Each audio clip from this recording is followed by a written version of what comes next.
यसलाई यसरी नै भनौँ, युएमा केही टाइपका कम्पनीहरू हुन्छन्। एउटा फ्री जोन कम्पनी, एउटा एलएलसी र अर्को भिजा चाहिँ हाम्रो कसैको नामको अन्डरमा हुन्छ। यो चाहिँ कहिले इम्पोर्टेन्ट हुन्छ भन्दाखेरि इन केस अफ कम्पनीको भिजा लायो अनि कम्पनी भाग्यो अथवा कसैले भिजा लिएको हुन्छ अनि आफ्नो तरिकाले काम गरेर हुन्छ, पछि त्यो रिन्यू गर्नु पर्यो, कम्पनी क्यान्सल गर्नु पर्यो या नेपालमा श्रम गर्नु पर्यो भने यस्तो अवस्थामा यो जुन नाम छ यो इम्पोर्टेन्ट, कुन कम्पनी हो मेरो भनेर थाहा पाउनुपर्ने जरुरत हुन्छ। सिम्पल तपाईँले आफ्नो इमिडिएट आइडीको पछाडिपट्टि गएर नाम हेर्नुभयो भने त्यहाँनिर एलएलसी लेखेको छ अथवा केही पनि लेखेको छैन, मानौँ केही फ्यासिलिटी म्यानेजमेन्ट मात्रै लेखेको छ भनेदेखि त्यो मेनल्यान्ड भन्ने हुन्छ जुन चाहिँ यमोयचारी अथवा लेबरसँग कनेक्ट हुन्छ।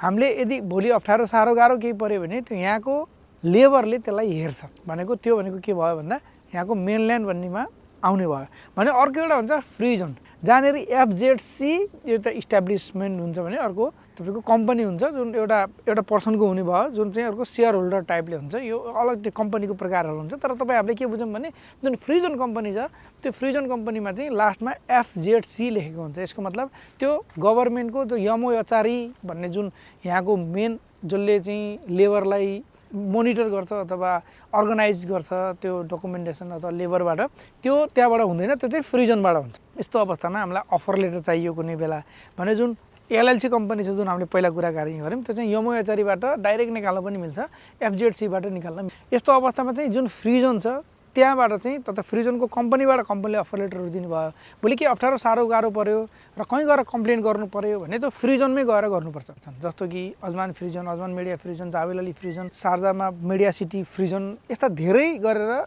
इफ्जा भयो जहाँबाट हामीले कोही कम्पनी खोल्न चाहनेवाला कम्पनीको लागि स्पेसल पनि गरिदिने गरेका छौँ। भनेपछि धेरै कम्पनीहरू हुन्छन्, नयाँ खुल्ने क्रममा पनि हुन्छन्। अहिले भर्खरै एउटा अजमानमा पनि एउटा फ्री जोन कम्पनी खुलेको छ जसले त 10,800 रुपियाँमा एउटा भिजा र कम्पनी सहित त्यसले दिन्छ भने उसले अझै सस्तोमा यहाँ गरिरहेछ। मतलब भन्न खोजेको कसैले तपाईँलाई भिजा निकाल्यो दियो अथवा हामीले कम्पनीमा भिजा लाइयो भने अब अप्ठ्यारो पर्दाखेरि फ्री जोन कम्पनी हुँदा हामी फ्री जोनमा। अर्को थर्ड हुन्छ मान्छेको नामको अन्डरमा, यो चाहिँ डोमेस्टिक वर्करको अन्डरमा आउँछ। जस्तो मोहम्मद खालिद अहमद कम्पनीको नाम छ अथवा कम्पनीको नाममा स्पोन्सर उहाँ छ भनेदेखि त्यो हिसाबमा नेपालमा त्यो श्रम गर्न मिल्दैन र त्यो बिल्कुलै डोमेस्टिक वर्कर त हाउसमेड, घरमा काम गर्ने एउटा भिजा हो। यदि तपाईँले त्यही भिजाको अन्डरमा भएर पनि अन्त केही काम गर्नुभएको छ, तपाईँलाई अन्त काम गराइएको छ भने पनि तपाईँको भिजा चाहिँ कुनै एउटा मान्छेको अन्डरमा छ। भोलि श्रम गर्नु पऱ्यो या केही अप्ठ्यारो साह्रो गाह्रो पऱ्यो भने त्यो स्पेसल्ली हेर्ने भनेको त्यो मान्छेसँगै पुग्नुपर्ने भयो। त्यो पनि लेबरले नै हेर्छ हेर्नलाई, त्यो चाहिँ जुन मान्छेको अन्डरमा छ। तर नेपालबाट श्रम गर्नलाई चाहिँ त्यसले मिलेन। त्यसैले आफ्नो कम्पनीको कुन चाहिँ हो, आफ्नो कस्तो टाइपको कम्पनीमा आफू छु र त्यो कम्पनीमा भोलि अप्ठ्यारो साह्रो गाह्रो पऱ्यो भने आफूले कम्प्लेन गर्ने कहाँ हो त भनेर जान्नु पनि आवश्यक छ।